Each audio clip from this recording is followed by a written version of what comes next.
Okay, Professor Kobi Mensah is saying this. NPP can't break the 8 with Bawumia as flag bearer. Prof. Kobi Mensah, of course, his area of expertise is political marketing. I remember him saying that a survey that they did, or a study that they did, had Alan coming up tops in the actual delegates conference in November. They expected him to win. Of course, now he's withdrawn, so we'll never know whether that would have happened or not.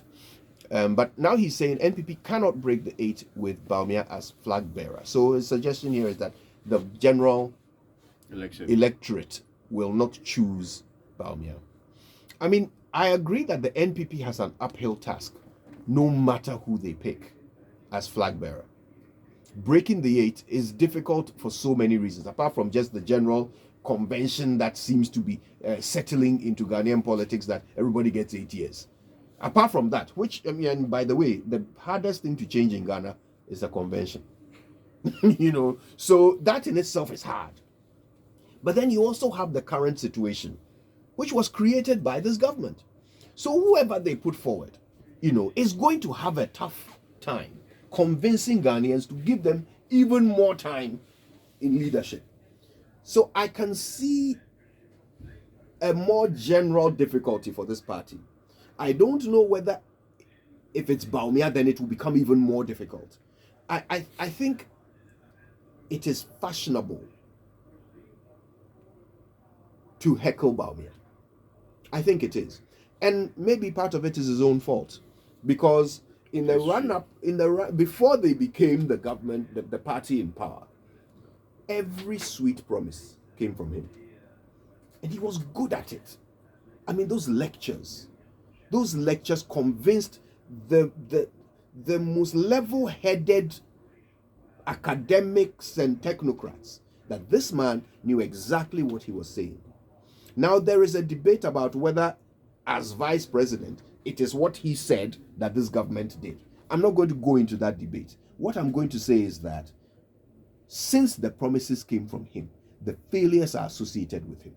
And he is the one seeking a mandate, a renewed mandate in the name of this party. So I can see why his opponents, his political opponents, will make a meal of it. His political opponents will have more to work with if he is the running mate. But you see, his job is not to convince his political opponents. If he wants to win, his job is to convince the swing voters. He's never going to go out there and hope to get NDC people to vote for him. It's the swing voters, right? So if his own party chooses him, I guess he can, to an extent, be sure of their vote. But will the swing voters be convinced? He got them the last time. Will he get them this time? I wonder. Now, yes, I don't know whether this is out of a survey or some academic exercise, or it's and postulations can be done based on factors and other elements that are available to you. So a very educated opinion can equally be arrived at. But I think, yes, I agree that the role the vice president has played in the governance of this country and in the campaign leading up to 2016 makes it very difficult this time more than ever for people to see him different from the government that's currently existing. In fact, divide the promises this government made into two. He shares it almost equal with the president.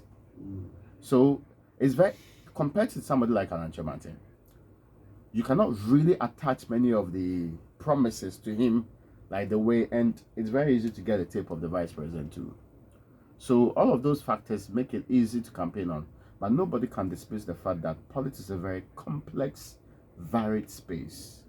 Things change, people get influenced, especially in a part of the world. Incumbency and all of the other factors come to play. Already, what has been happening is that after every 8 years, you lose about 4, 5, or even 6% of the percentage in the last election. You need to claw back that particular percentage and move it before. That's why people struggle, then they go into the second round. So it's a very strong space.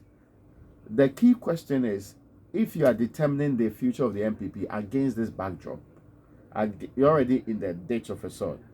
You see your best foot forward to improve your chances going forward. That, I think, is the reason why he's saying no, he cannot break the 8. Everybody knows it will take a great miracle for the MPP to win the next election. If you are just looking at historical data and perhaps analysis. But then again, things can change within years and factors can actually change. People die and it influences elections. You get what I'm trying to say? Yeah. Rearrangements, yes, it influences elections completely. Yeah. And even certain candidates can influence elections differently. So I am not too quick to dismiss a party 14 or so months into a new election. Yeah, I mean, it's a bit complex. Yeah. But it will be very difficult for that to happen, especially with the vice president in the driving seat. Well, besides, we have short memory, right? They've told us, they've reminded us that as well. So, no, I agree with you when you say that a lot could happen within the time between now and election. I don't think that you can emphatically say, Bawumia can't break the 8. Yeah. I mean, that's especially because of the way elections, but it's going to be such a tough hurdle for him. Within the party itself, I mean, you can win November 4 easily, but even within the party, December 7, 2024, you can't say flat like that is going to be easy, even within the party itself for him. I mean, I think it's going to be like a tough. He has a lot of work to do. He has so many sound bites out there.